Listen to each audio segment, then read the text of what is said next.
What were the best-selling books the year you were born? I'm going to tell you coming up.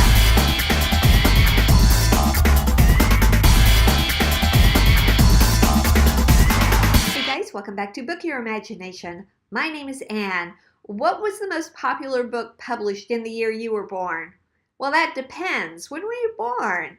If we did all of the books for all of the decades of people who watch YouTube, we could be here for days.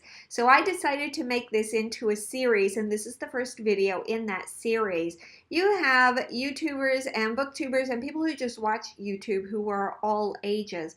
But I think most of the YouTubers and booktubers are in their 20s and 30s, so I decided to start this with the 80s. There were two authors who dominated the 80s, Stephen King and Danielle Steel. Stephen King had 12 books in the top 10. The only year he didn't have a book was 1988, and that's probably because he had 3 books published in 1987. Danielle Steel had 10 books in the top 10 for the 1980s. Other notable authors from the 1980s, James A. Michener had 6 books. At 5 books each, Robert Ludlum and Sidney Sheldon. At 4 books, Tom Clancy, John Jakes, and Judith Krantz. And at 3 books each, Jackie Collins, Ken Follett, Louis L'Amour, and Jean Le Carré. I want to add 2 caveats to this. The first is that I am only including the top 5 from each year in this list and any others that I thought were interesting or notable for that year.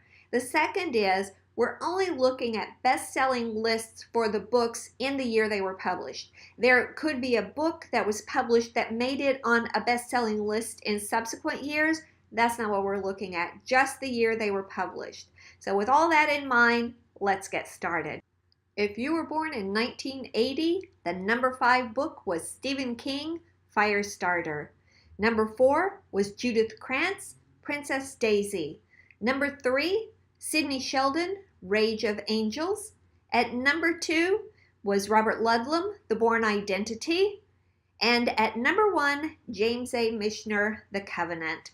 Also published in 1980 was John Kennedy Toole, A Confederacy of Dunces, and this won the Pulitzer Prize for that year. If you were born in 1981, at number 5 is Martin Cruz Smith, Gorky Park. I have read this. It was really good. At number 4 is Colleen McCulloch, An Indecent Obsession. At number 3, Stephen King with Cujo. At number 2, John Irving, The Hotel New Hampshire. And number 1 for 1981, James Clavell and Noble House. If you were born in 1982, at number 5 was Judith Krantz, MISTRAL'S Daughter. The number 4 book for that year, Sidney Sheldon, Master of the Game. At number 3, Robert Ludlum, The Parsifal Mosaic. Number 2 was James A. Michener, Space. And number 1 was William Kotzwinkle, E.T. the Extraterrestrial Storybook. I wonder what inspired that. Also published in 1982, Stephen King was at number 7 with Different Seasons. Thomas Keneally published Schindler's List, and Alice Walker published The Color Purple, which was the Pulitzer Prize winner for that year. If you were born in 1983, the number 5 book was Stephen King, Christine. At number 4, John Le Carré, The Little Drummer Girl. At number 3, Stephen King again with Pet Sematary. At number 2, James A. Michener, Poland. And the number 1 book for 1983 was James Caan, Return of the Jedi. At number 7 was Umberto Eco with The Name of the Rose, and also published that year was Marion Zimmer Bradley, The Mists of Avalon.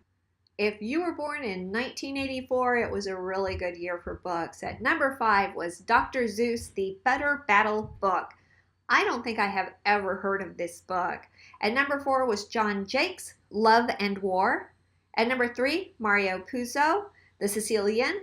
At number 2, Robert Ludlum, The Aquitaine Progression. And the number 1 book for that year was Peter Straub and Stephen King, The Talisman.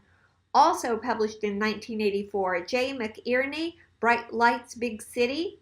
Milan Kundera, The Unbearable Lightness of Being, the English translation of that book.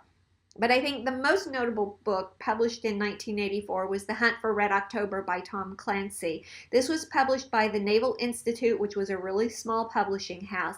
The editor said she had to convince the publishers to buy this book. The reason I think it's notable is Tom Clancy created the genre of military suspense, and this is the book that he did it with. This was his debut novel. He went on to dominate the late 80s with his books, so that's why I think 1984 was a really good year. If you were born in 1985, it was another great year for books. At number 5 was Stephen King, Skeleton Crew. Number 4, Sidney Sheldon, If Tomorrow Comes. Number 3 was Garrison Keillor, Lake Wobegon Days. I have read this book and my feeling is, Number 2, James A. Michener, Texas. And number 1, Jean M. Auel, The Mammoth Hunters. I have never heard of this book before, so I'm not quite sure how well it has stood the test of time. And just because I haven't heard of it doesn't mean anything. But listen to some of the other books that were published in 1985. Orson Scott Card published Ender's Game. Ender's Game is an outstanding science fiction book. Now, as a general rule, I don't really like Orson Scott Card's writing. I loved Ender's Game, but everything else I've read by him is kind of as well. So I really don't read him anymore. Also published in 1985, Margaret Atwood, The Handmaid's Tale. I'm sure you've heard of that before. And Larry McMurtry published Lonesome Dove, and that won the Pulitzer Prize for the year. If you were born in 1986, the number 5 book was Jackie Collins, Hollywood Husbands.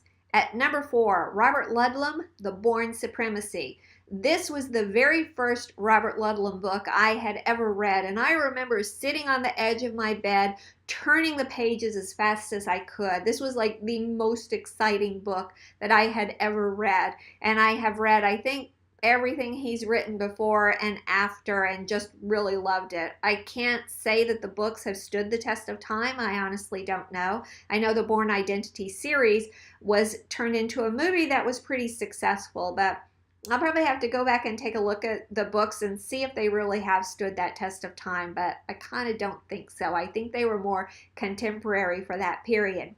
Anyway, at number 3, James Clavell, Whirlwind.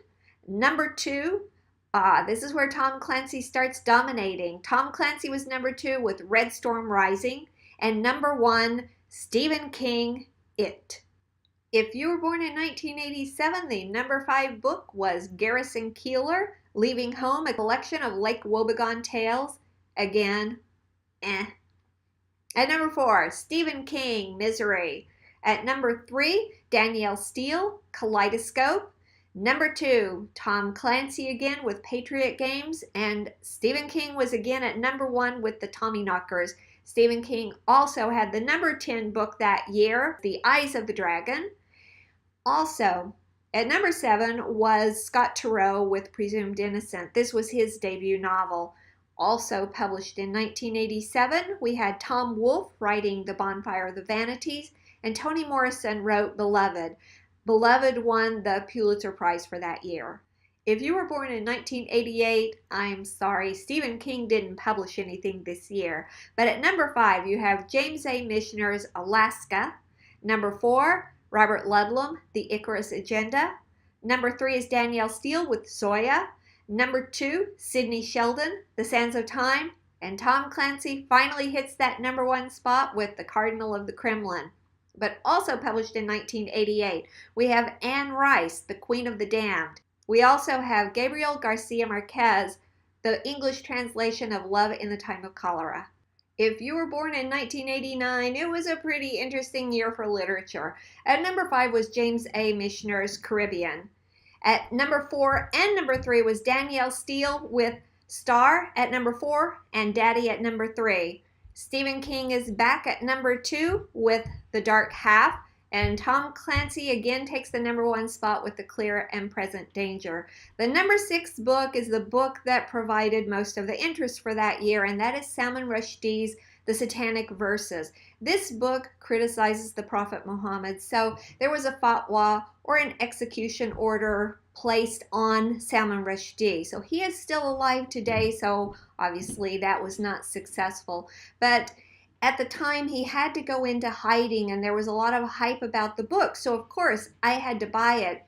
But people who were seen reading this book by Islamic extremists were attacked, and I was terrified of that. So I wrapped a Robert Ludlum book cover around it, and then I would read the satanic verses on my way into work in the morning.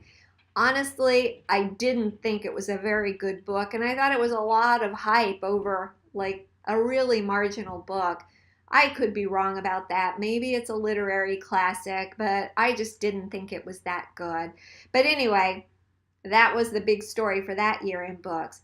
At number 10, Mary Higgins Clark had While My Pretty One Sleeps. Amy Tan wrote The Joy Luck Club, and Kazuo Ishiguro wrote The Remains of the Day. Kazuo Ishiguro was also the 2017 Nobel Laureate for Literature. So that is the end of the 1980s. If you were born in the 80s, what do you think about these books that were published in the year you were born? If you weren't born in the 80s, I'd still love to hear from you, so leave me a comment below. Thank you for watching.